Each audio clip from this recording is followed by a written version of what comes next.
Good afternoon. Everybody good? You back? All right, open up the questions for Coach.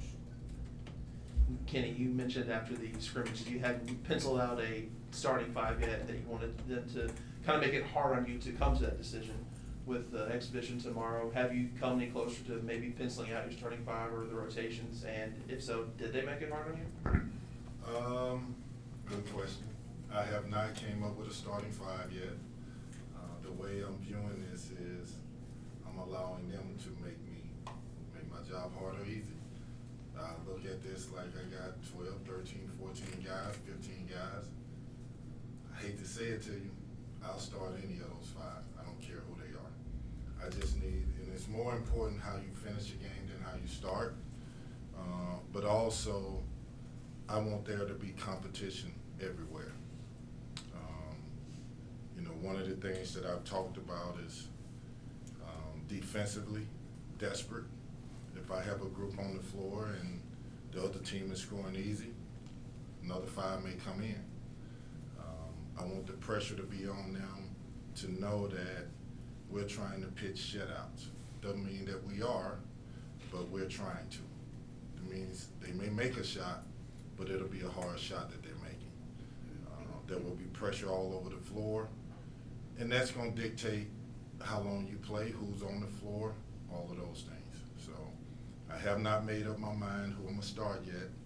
A lot of people are very anxious, players and coaches, wanting to see who's going to start their first five in this game tomorrow. But for me, it's more about, how you play when you're on the court. I'm evaluating every single player, every single player. So. Kenny, what do you want to see from your guys tomorrow night in against competition for the first time? What will make you happy out there? I want the guys to play with a confidence, with a fire. I want them to show that all the conditioning that we're doing, we can play fast. I want us to be physical. I want us to be connected. I want there to be chemistry on the floor, chemistry on the bench from the players, cheering for those that are in the game. I want us to look like a unit that cares about each other. Those things are important because if we're going to be a really good team, it's not going to be one guy, two guys. It's going to be a group of guys that have all bought into each other and that they're doing this together. Based on what you've seen so far, are you confident you're going to see that list that you just named? I know what I'm asking for, Russ. I think that I think they're capable. I've seen it in spurts. I need to see it consistently. I need to see it when lights are on. I need to see it, when times are hard, not when times are good. There's a lot of dynamics to this that, in a practice against each other, yeah, you see it. And we have gotten better. But when the lights are on and you're playing another competition, another team that's competitive, that's just as talented as you or more talented than you, I need to see it then. Hey, Kenny, have you, heading into the scrimmage, you said that you had Sky and Trey matched up against each other, but now that you're actually going to be playing someone else this week, have you started pairing them together on offense and defense, and have you seen anything there? I have not. I flipped it. I put Sky and Mike against Mike and Trey against Sky. Now I put Mike and Sky together against Trey. I'm trying to find out who's going to fight, who's going to have, quote unquote, the lesser talent and make it hard on the guys with the more talent. And I got time. I know the games are coming up, the exhibition games, but I'm using every single moment to put these kids in situations where I want them to win in practice and I want them to know why I'm doing what I'm doing.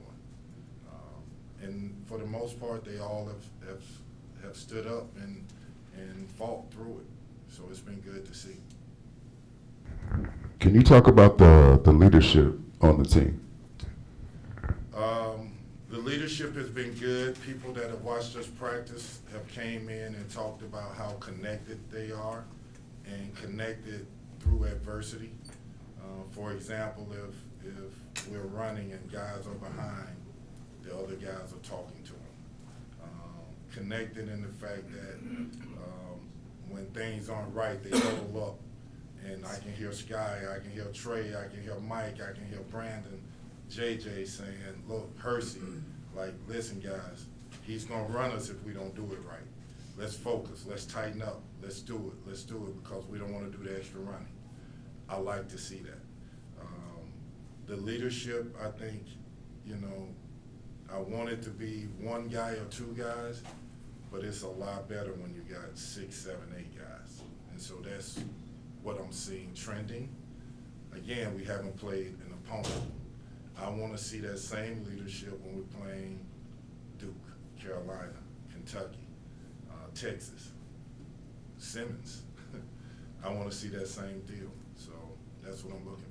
But I'm happy with what we're doing right now. The leadership has been good. You can see guys talking, see guys' spirits, you can see guys leading. I just need to see it when things are hard.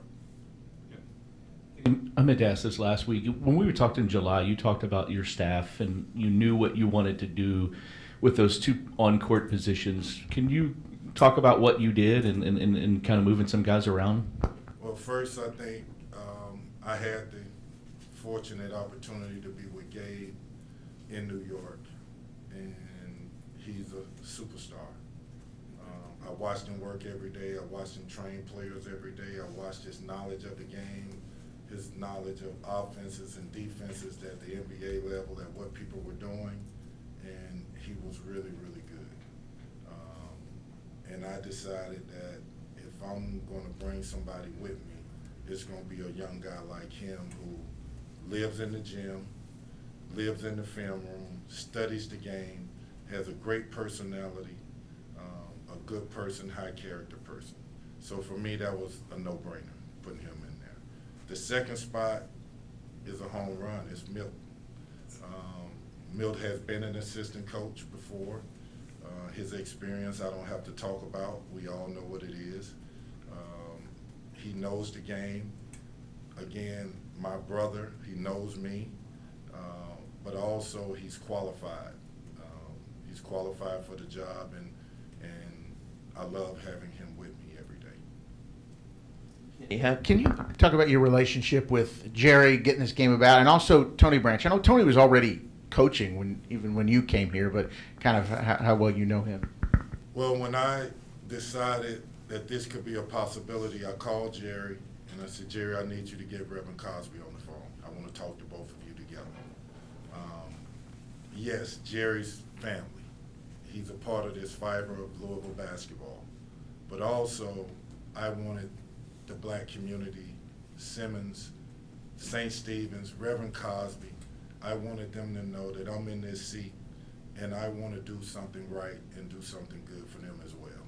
So for me, it was more about that, more about having a community of people come and support both of us. And for this community and for them to be right here in Louisville, perfect. To do it with Jerry Eves and Reverend Kevin Cosby, perfect for me. Because I respect both, I love both of them, and it's an opportunity for both of us to get something out of it. Have there been any tendencies in practice, whether good or bad, that you're looking for them to continue in exhibition play, whether it's been good or bad? For me, I think, people are going to test us physicality-wise because you look at Dennis's body, you look at JJ's body. Yeah, they're good basketball players, but they're slender. And, college basketball is going to it's physical. And so I'm constantly on these guys about, you may be thin, but you better be hitting. If you don't hit, then you deserve to get hit. That's the way this works. The aggressor hits first. So I'm looking for us to play physical, to build on that, not just those two guys, but all our bigs, all our forwards, all our wings. I'm looking for us to get better at passing the basketball, taking care of the ball, playing with a cohesiveness on the offensive end where the ball touches the paint multiple times, where we get any shot we want. And then I'm looking for us to just fight. That's the big one for me, just fight. Fight, not a fist fight, but fight to be disciplined in what you're doing to make sure that you're successful. Let the other person know you're in a hard competition and that you're playing it to win. Those are the things I'm looking for. Yeah, Kenny, you've talked about Sky obviously as your primary ball handler. How confident are you so far in Ty-Lor and being able to relieve him at times and run point? Very confident. Ty-Lor and Hersey, to be honest with you. Ty-Lor is quick, fast, he's aggressive, he's fearless. He's going to help us this year. He's really a good basketball player. There are things about the college game he's going to learn. And I tell all the freshmen this, it's unfair to you, but you're going to have to learn on the fly. And you can't be a freshman. And it's hard when I say that for them to understand exactly what I'm saying. If you play like a freshman like this, the speed of the game is too fast for you. The physicality of the game is too fast for you. The ability to think and anticipate is too much for you. Then you need a year or two to figure it out. And we can't be the team we need to be. In order for us to be the team we need to be, we got to figure it out fast. Our freshmen have to figure it out fast. And I need Ty-Lor to do that as well as Caleb and Curtis, who also is a very good basketball player who I have played him at the point a lot. Kenny, just speaking about Dennis specifically, given Danny's history in working with bigs, how have you seen their work together on the court, and just that sort of like mentorship grow since Dennis has arrived here on campus? I think all the coaches have done stuff with Dennis, and Danny's done a great job after practice of grabbing Dennis for 10 minutes and just taking him through stuff that he has to do. Dennis is a sponge. This is hard for Dennis. At 7'1", being able to not just stand under the basket and let offenses come to you and you try to block a shot the way that he did in high school is hard. I'm asking him to play on the perimeter defensively. I'm asking him to play offense on the perimeter and cut to the post. I'm asking his movements to be better, and he's embraced that. Now, you may look at it and say, okay, why would you do that? I'm trying to develop a force. If I can get Dennis Evans to figure out all these things and get his body stronger and anticipate at 7'1" and the way he blocks shots and his touch and his feel for the game, and get his conditioning up, I have a player that can change the dynamic of a basketball team. And that's what I'm pushing him to do. And I hope and pray by the end of the year, he is one of the best big men in the country. Let's go Dusty and then Kent, who last? Kenny, you've talked a lot about a winning culture and bringing one here. Of course, like bringing players to the Ville game, and you're seeing the football team the way they've been playing. Has that opened the eyes at all of some of these players, and have you seen kind of a winning mentality, even without playing against the opponent, with any of these guys heading into the year? I think the first thing is when you talk about, example, volleyball, and you see that atmosphere. You talk about the Notre Dame game in football, and you see that atmosphere. What you're watching from their standpoint is support of a winning product, and they want to be a part of that. I think you have to be blind if you don't see it as an athlete and say, guys, if we pour into this, they're going to come and support us like crazy. We got to pour into this, and not take it for granted that we're just a basketball team and basketball players that, yeah, in our minds, in our world, people know all of us. You go in California, they still talk about Sky Clark, along with Dennis, along with Trey, Hersey as well. But now I put you in this environment, you have an opportunity to get a whole community behind you, and it becomes national. So I hope they're watching. We talk about it, and they understand the importance of having a great fan support. They understand that. They're seeing it firsthand on winning products. They still talk about, at times, the games we played last year when we wasn't winning and the fans were great. They still talk about that. So I think they're seeing it and learning from those teams.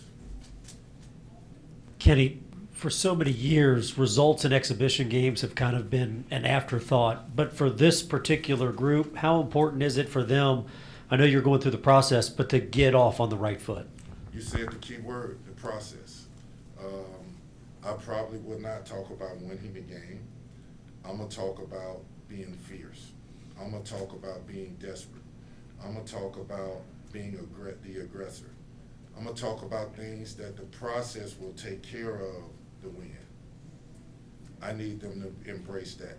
I'm going to talk about if I got a group on the court and you're not playing to pitch a shutout for 4 minutes, then I'm putting another group in. And I want that group to try to pitch a shutout. So I'm trying to create, through the process, a culture of fighting, a culture of perfection defensively, a culture of togetherness offensively, to where it'll take care of wins and losses, and we'll see the end result of that. All right, thanks, Coach. All right, guys.